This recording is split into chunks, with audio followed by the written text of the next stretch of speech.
Australian and Sydney professional wrestling has been a phenomenon often unseen, unheard and out of sight.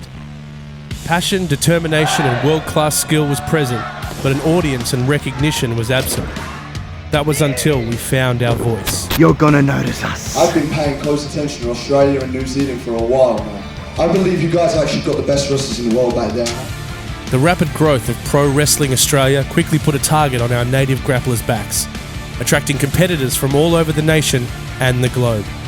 The world has noticed, now we conquer. Hands to the sky, I swore I'd try, searching for a better life. They would take us far from home, far from all the things we know. Used to feel my body shake, I won't ever break another bone. We ran out of luck, I know, now we're indestructible. There's nothing more you can do, so run if you want to, 'cause we are machines, started with a stone cold heart. The winner of Colosseum literally is at the top of the mountain as the top grappler, the top wrestler, the top performer and the top athlete. This Colosseum tournament is what everyone wants to be in. It's what everyone in Australia, everyone in the world should be working towards. You're either not going to be able to handle it, or you're going to push yourself to extremes that you never thought you could reach. Take it from me, this prize is worth dying for.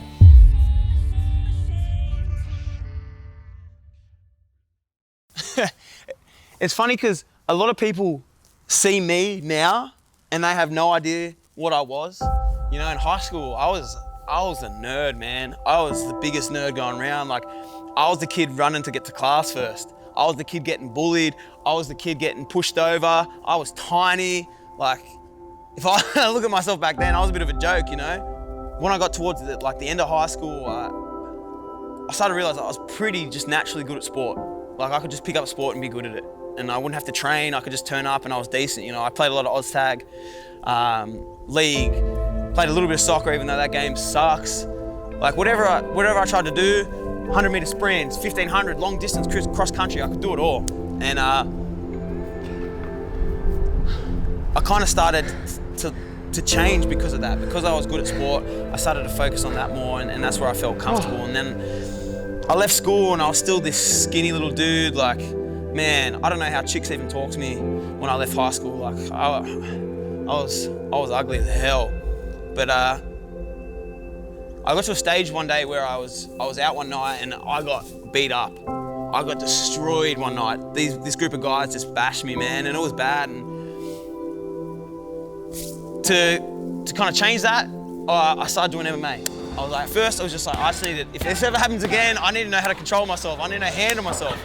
So I joined up with PMA in Padstow, which is a gym where Rob Whittaker trained, who's now, you know, UFC middleweight champion. And I started training and once again, like, I just kind of naturally fit in. Like, at the time I wanted to be a professional MMA guy. That was what I thought I was gonna do, but there was just something missing.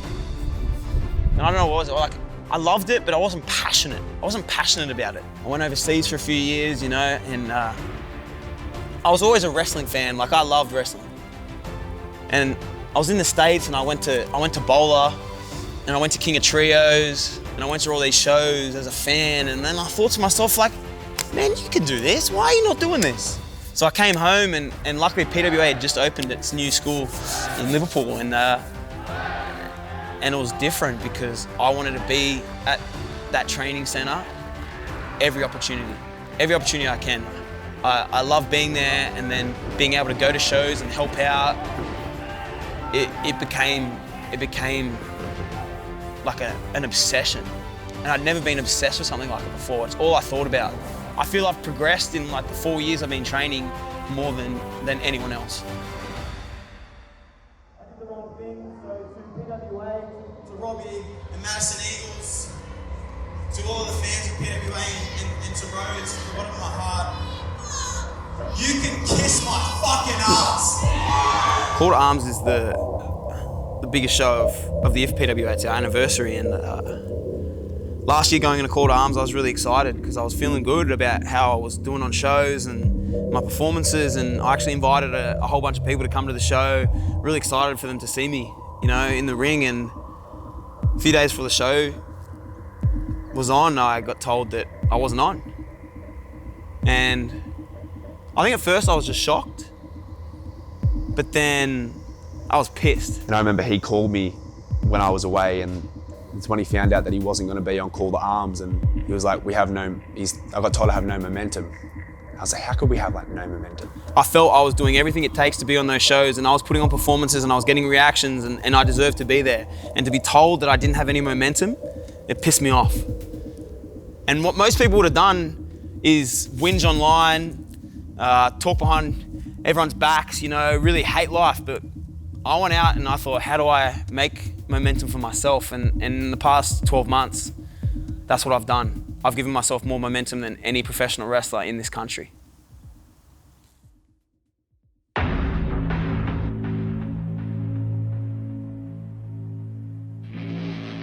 Can you smell that, Andrew Rose?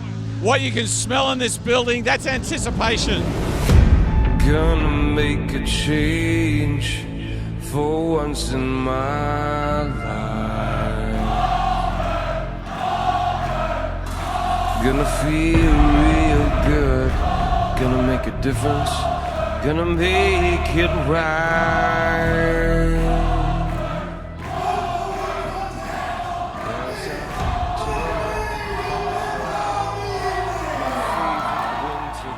Wahlberg vs. UGG.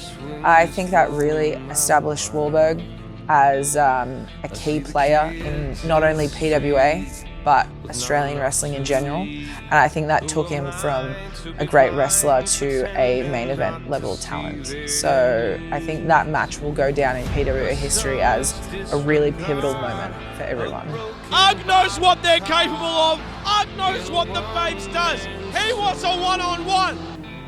People overlook how strong and vicious UGG can be, and at that point, he may not understand a lot of words that you and I speak, but Wahlberg really got under his skin, and you could see that in that match. Matty Wahlberg's probably the one person that motivates me. That match motivated me more than anything. Wahlberg's gonna fly for a second time. Oh, look out! Oh my goodness! Maybe it was karma because I'd been the top dog and he'd been my second for that little period, and coming back middle of his like reign as like the Wahlberg era and seeing that he had it in his hands, I don't know if I was ready to like let go. What's Carter doing? He's holding onto the belt. And Wahlberg takes out UGG with the belt. The kick out by Caveman UGG. The effort, the endeavour, the work that Matty Wahlberg has put in, that was his moment, Rose. That was when he ascended to the throne.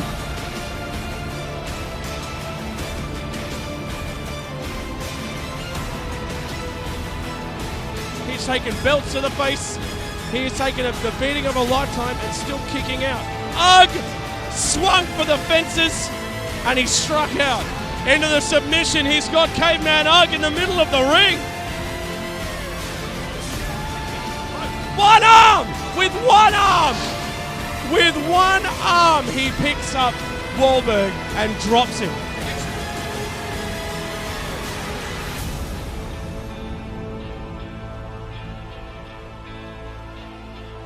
Literally wearing a shirt, calling him a pussy. I'm hungry. I'm so hungry. Give me that belt, right, Luch? Yeah? I promise I'm gonna beat you. I'm gonna take your belt so quick. I'm gonna take it. I don't care. You got nothing. You are nothing. You are nothing.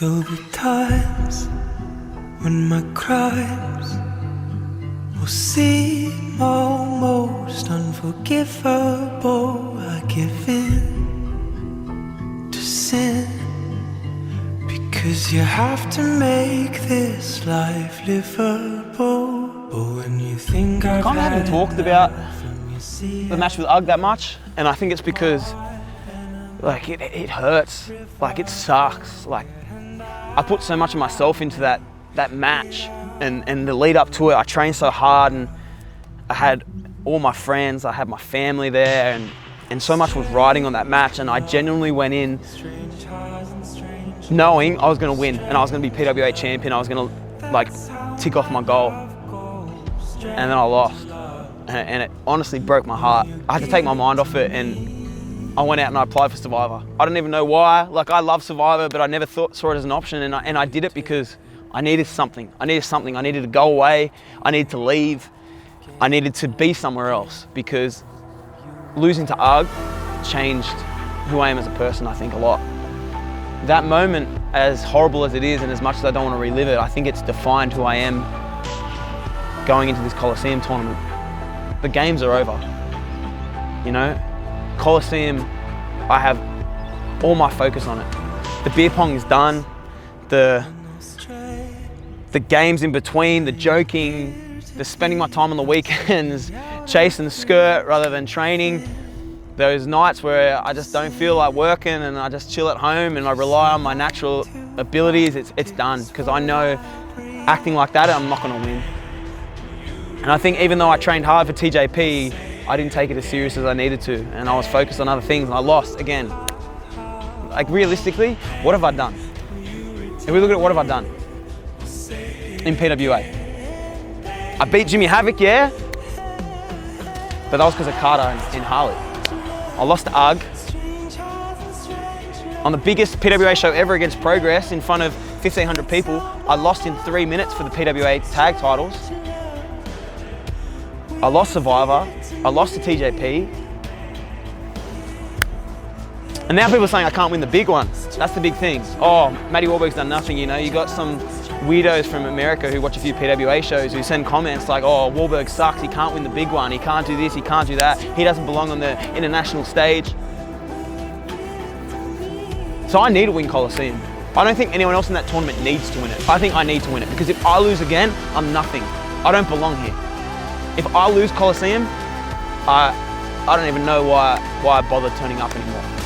Because every single time I'm on camera, I say the same thing. I'm the best in Australia. I'm so good. I'm so talented. But if I lose, that means nothing. That means I'm full of shit. That means I'm bullshitting. So this tournament, this isn't just something that I want now. This is something I need. I need to win this tournament. And I'm going to do everything it takes. Like, I'm going to kill myself to win this tournament. I'm going to give my body, I'm going to give my mind, my soul. I'm going to make sure I leave there with the sword. After a year of obstacles, Matty Warburg competes in interstate warfare for the second round spot against Riot City Wrestling's world-class Chris Basso.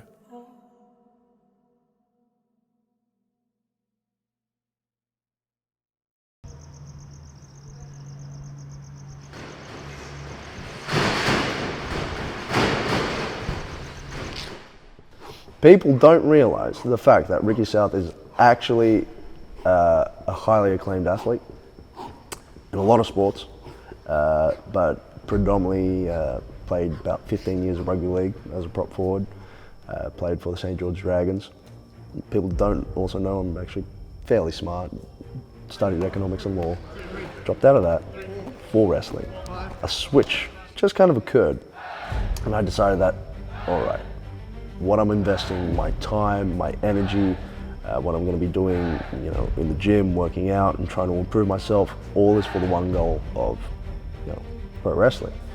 And it's right now all culminating to Colosseum. And from the moment he walked in, we've been silently competing with one another. And we don't like each other. I'm not Ricky's friend. I'm not going to go out and have a beer with him. I'm not going to go out for dinner with Ricky. But I respect him, and I respect how hard he works, because I genuinely think if Ricky South did not come to PWA, I wouldn't be where I am now. He holds me accountable, because every single time I go to training, I have to work harder to be better than him. The crowd doesn't know like more than half of the things that he can actually do. He's definitely going to show exactly why he deserves to be at the top of the food chain in Australian wrestling. Well, I was intending to be prepared for Kellyanne. I was expecting Kellyanne to get to the ring and expect her to show up and then be told she couldn't make it. So I'm just conducting my day-to-day business, find out the news that Kellyanne is unfortunately not going to be able to make it, and obviously a spot needed to be filled. I immediately messaged the powers that be. I say that I would be the best fit. I say that I could have the best match with Paris De Silva. And again, you know what that match yielded? Match of the year. I think we learned a lot about each other in that match. 180 turn by De Silva. Up on his shoulders, oh my God! Sometimes you get more out of losing. And I think in that night, I got a lot more out of it than if I had won. If Ricky South loses this matchup, he must join SMS.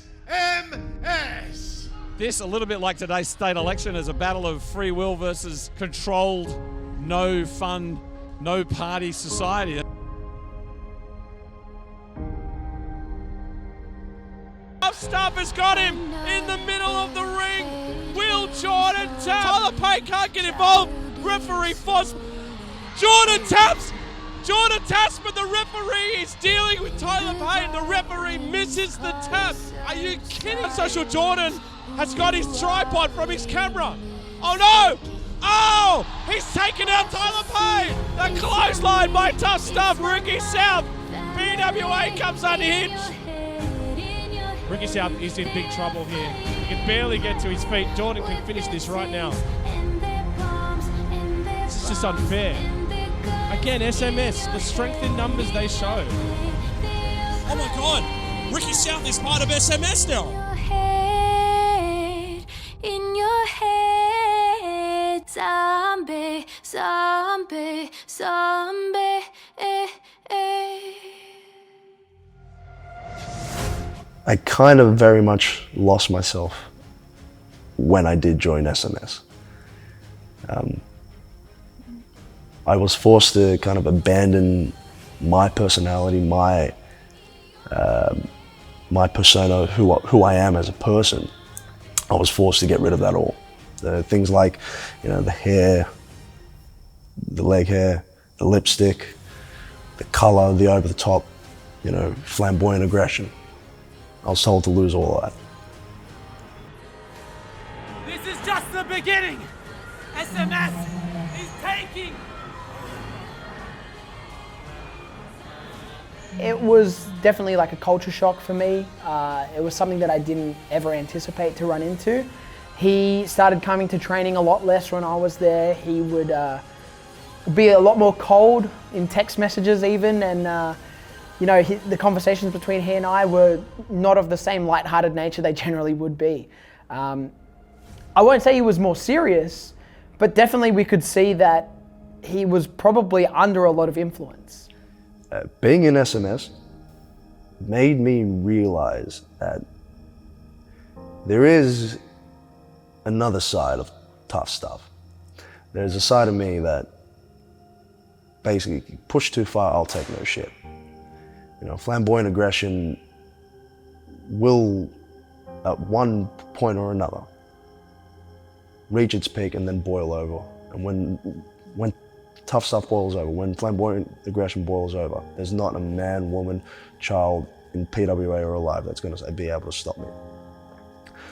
And I felt like being with SMS, that side of me was far too prevalent. It's very eerie.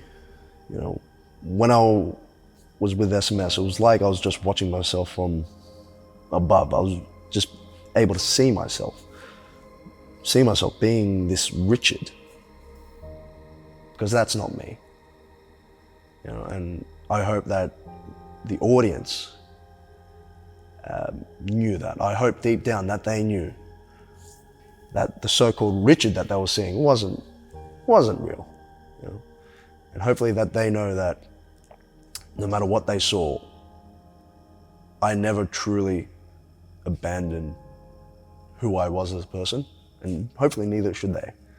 I didn't agree with it. I didn't like it because it didn't feel like Ricky. To see him come out from that and end up being the same as he was before, if not maybe even an even greater version of Ricky South, really puts a smile on my face. And that is why I very much gravitated and joined Black Shirt Cool Group. Live right, march to the beat of the same drum. Did not feel your head, but get it till you feel numb. Laugh, cry, run, fight every day, thinking that you get some, get some, get some.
Tough stuff lives on. And we should have never seen the end of Tough Stuff to begin with. It is never okay for someone to, like Unsocial Jordan, make someone feel like they can't be themselves. And if he wants to do that with anyone else who wants to stand with SMS, well, we got plenty of room if you want to sit with us at the cool table.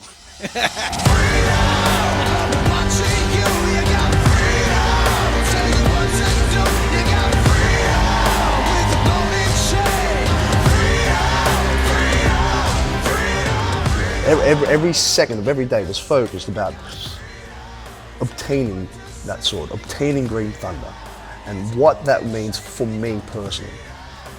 That means me having Green Thunder means that I am the best professional wrestler in PWA. It means I am at the top of PWA. Okay? It means that in amongst of world-class professional wrestlers, I am on top. It means that through all the work I put in, through all the consecutive hours, blood, sweat, and I know it's cliche, no tears because I don't cry. Through all of that stuff at the Pro Wrestling Academy, that's vindication for me.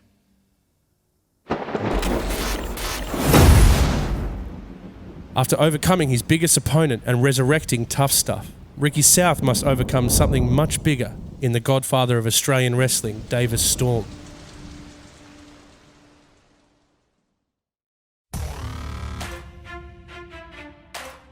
Ladies and gentlemen, the following contest is for the PWA Championship, and it is scheduled for one fall. Wow. This is what we've been waiting for. Screaming out our name, it's a blowout, it's a hurricane, it's over. Before you know it, while you're shaking, we're a dynasty in the making. We're the royalty, now we're breaking down the enemy, move over. The soldiers. Jessica Troy versus Shazza McKenzie was the first time we had had two women in the main event on a PWA event. It was super important. It was super important not only for the fact that Jess was able to win that championship and defeat Shazza. She overcame experience. She overcame potentially the better wrestler in the ring because Shazza has just been around for so much longer. But it was such a big deal because the crowd were there for it. Those women, they put absolutely everything on the line in that match. It didn't matter if there was championships or their lives were at stake. They really went head to toe against each other, and they just kept colliding to see who was going to be better. And then unfortunately on one of those collisions, Shaz stayed down and Jess was able to get the victory. The women main evented and they matched, if not exceeded, what some of the guys can do.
Probably one of my favourite moments in all of wrestling. When I won, obviously everyone in the crowd was standing up on their feet. I had my mum and my brother, my sister-in-law there watching. And I got backstage and everyone was so happy, like they all gave me a round of applause. Everyone was clapping for me, so probably one of my happiest moments ever.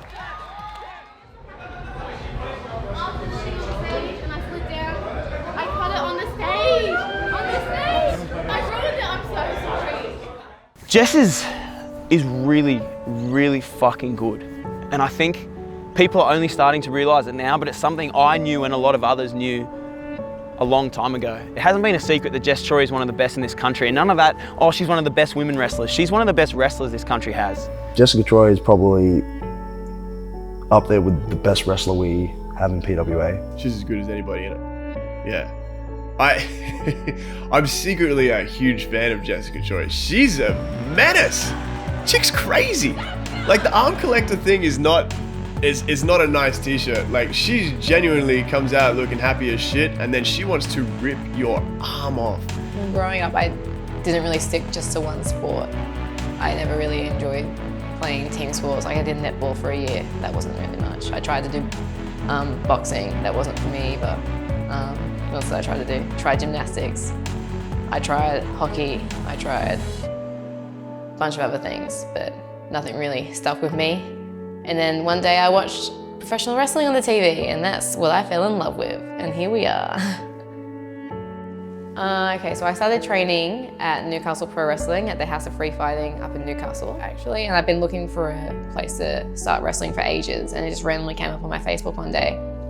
So I sent an email out to Adam Hoffman, obviously now, and then he replied like an hour later, and then that week I started training. I think it was on the Wednesday night. I drove up to Charlestown. There was no ring.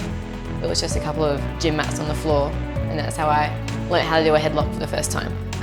Maybe a month after I started, I rocked up to training one day and there was this other random girl there, and I was used to being the only girl at training, so I was like, oh, new friends. And then we started talking to each other and we discovered how much we had in common. Like, we liked the same wrestlers, we obviously liked wrestling, so we just clicked, and then we became really, really close, like we're best friends.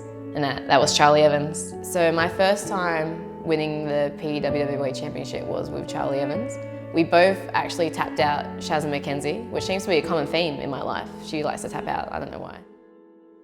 I had a game plan going into my match with Shaz. I knew what I wanted. It's what I want every match. I want to lock my arm on because I know that's how I can win. I know that's how I beat people. But it was more than that. Like, Shazza took that title away from me. Shazza gets all the attention from women's wrestling in Australia. She was claiming there's no women's division in PWA. She wanted to fight the boys. She was putting it like she's fighting for us all, but she wasn't. So I wanted to hurt her. I wanted to hurt her arm. So I feel bad now, but going back into that match, I noticed how much more violence I can get. That's what I learned about myself. I know I can hurt people. I know it doesn't really faze me that bad. If I broke someone's arm, I don't really think I care that much. Maybe a little bit. Depends on the person. Yeah. They talk about fighting champions, Rose. Jess Troy was so critical of Shazza McKenzie, saying you're trying to be a martyr for women's professional wrestling, but you're not putting the belt on the line. Not only did she go and win it at All Eyes on Troy, she puts it up against everybody the very next time she can. I literally put every single one of them in an armbar, and I made 3 of them tap out. So that's when Madison came out. And I didn't know she was doing this, so she came out and she said that I need to prove myself against everyone else backstage, because we just saw I could beat everyone in that ring, but there's so many other people backstage that I need to prove myself. Equality will only move forward if we all push for it.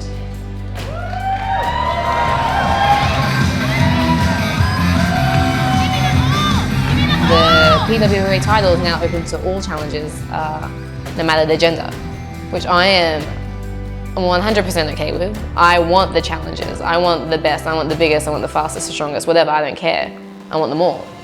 There's this thing at training where Maddie and Ricky are always fighting with each other. They're both very competitive. They're both trying to do better, be the fastest, be the strongest, whatever, because they started around the same time. But I think they always forget that I've been around much longer than they both have. Like, I have more experience than both of them. I've been at training longer. I'm at training every week too. But for some reason, I'm always forgotten about. I know I'm gonna be underlooked. I know I'm gonna be the underdog, but that's what I'm used to, and that's how I thrive. That's how I win. All eyes will once again be on Jessica Troy as she competes to add new arms and green thunder to her collection, battling All Elite Wrestling's freshly squeezed Orange Cassidy. Colosseum tournament's everything. Like, you know, I sometimes approach PWA with a little bit of a flippant, tongue-in-cheek attitude, but at the end of the day, the whole reason I came here was because I wanted to wrestle against the very best people in the country, and in fact, I think PWA is against the very best people in the world. So, to win, to be in the 8-man tournament was expected because I've seen myself as one of the best grapplers in this country ever since I came back to this country. But to win the tournament would mean everything to me, and it's the whole reason you want to be a wrestler in this country is to win the tournament. That is the best 8 grapplers in the country. You know, to me that means I'm the best grappler in this country, and even though I know that, it would be nice to prove that to everyone else, you know. On the contrary, I've only been back in this country for a year and I'm in the Colosseum tournament. Like, what does that tell you? Talent notices talent. And there's a reason PWA put me in this tournament, despite the fact that I've only been back in this country since, October last year. You know, the whole you've been noticed thing is really cool for everybody else, because you can say whatever you want. They've had the harder path, they've done more work and whatever. The way I see it, they took 3 or 4 years to get noticed. I came back and got noticed in 1. How many other people in this tournament can say that? Literally none. So, you know, I don't know. I'm not going to feel guilty about getting here quickly. I'm not going to feel guilty about living a life of opportunity. You can call it the easy path. You know, I call it taking opportunity when opportunity presents itself, and that's exactly what I plan to do at Colosseum.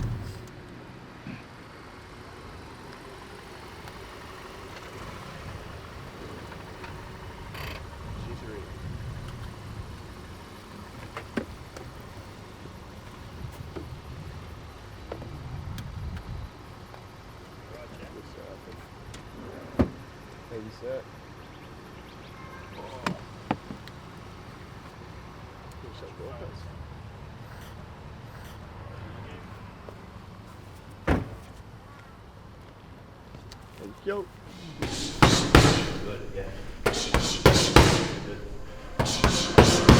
I'm not going anywhere, 'cause I'm here to stay, I'm here to play. Get used to it. I have nothing to complain about with my upbringing.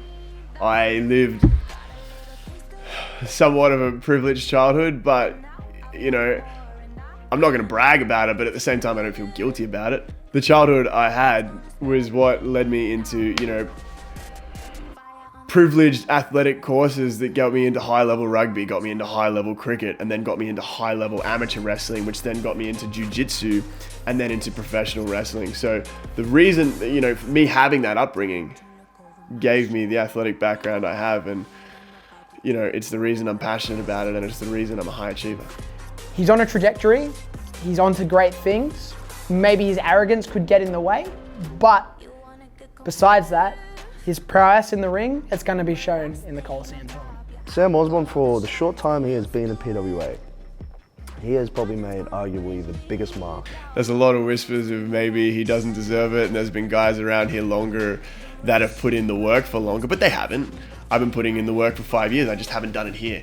And the fact that I've only been here for a year and I have this opportunity, PWA obviously recognizes talent, and I don't think anybody else would have gotten to this level as quickly as I did.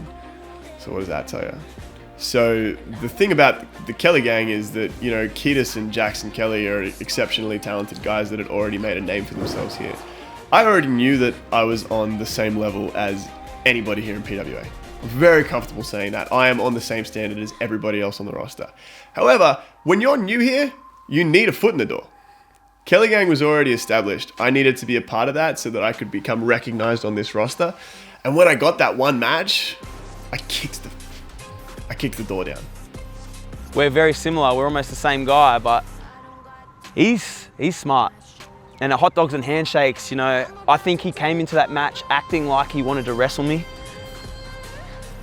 but he had no intention of getting in the ring with me. You know, him and Wilkitis had this plan. I really think they were trying to take me out of the tournament. And if it wasn't for Carter being there, I think they realistically might have. I do not want Matty Wahlberg to miss the tournament. Trust me when I tell you that Matty Wahlberg being in the tournament is the thing I want more than anything. And I'm fully convinced I'm going to be in the final of this tournament. So at some point, I'm going to get my match against Matty Wahlberg. And because of that stunt I pulled with William Ketis, I'm already in his head. Sam Osborne and Comeuppance are going to be in the same sentence tonight, I predict, as he takes on the sniper of the skies, Robbie Eagles. I went into it cocky. I still think I'm as good. I genuinely go into everything thinking I'm as good as anybody else, but Robbie's the best guy here. Wrestling Robbie early in your career humbles you. If you're wrestling against Robbie Eagles, you're against the most proven main eventer in Australia. So I genuinely went into that match thinking that I was going to prove that I was the best. I thought I was going to beat him. I really thought I was going to beat him. And then everyone was going to be like, holy shit, like Sam Osborne's on that level. Didn't beat him. It's tough to beat Robbie Eagles. That's why he is who he is. But I think I did leave people saying, holy shit, Sam Osborne's on that level, because I fucking took him to the limit. I took him to the limit, and I think he'll admit that. What would you do with the sword? Huh? To win it. What would you do with the sword? I'll have a little shrine in the corner. We'll hang the sword on the mantelpiece. We'll have a big framed photo of me beating whoever was in the final with me. And I think it'll be a nice little piece in the corner of my little bachelor pad. The You've Been Noticed thing is not just a gimmick, you know? You're there because you've done so much good over the past year that you've been recognized as one of the best. And I think Australia has got to the standard now that if you're recognized as one of the best down here, then the rest of the world is recognizing you as one of the best in the world. Because that's what we are. People are starting to realize now that the best talent in the world is down here. And that makes Colosseum the best of the best. So proving that you're number one there, anything can happen from there. Travis Banks is the favorite in this tournament, and I think a lot of people are looking at drawing him in the first round as a disadvantage. I'm looking at it as a huge advantage. To me, if he's the favorite in this tournament, you're going to have to meet him at some point. I get him in the first round when I'm nice and fresh. This is my best chances of beating him. And the advantage that I have, and this is what I'm going to focus on, is the fact that I can learn everything about him by looking at the frickin' WWE network. He doesn't know anything about me. I mean, he can go on OvoPlay and he can see the matches I've had at PWA, etc. But I haven't put everything out there. I haven't put out all my best. I've kept some things close to the chest, and I think he's going to find, and I think PWA is going to find, that I've got a lot of surprises in store, and there's a lot you haven't seen yet. So against Travis Banks, he's the favorite, and it's going to be the match of my life. But I think I'm going to surprise some people.